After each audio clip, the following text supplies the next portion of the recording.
To remove SIM card from Oppo A6 Pro 5G, first of all, we'll need to grab our device. Next step is to find the SIM slot, which is located on the bottom side. Now we need to grab SIM ejection tool and stick it in the gap right here.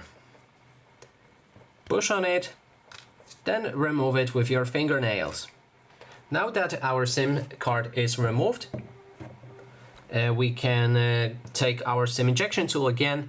If you have two SIM cards, then it might be more complicated to remove them, but if you have only one, then you can just grab it like that and push it out.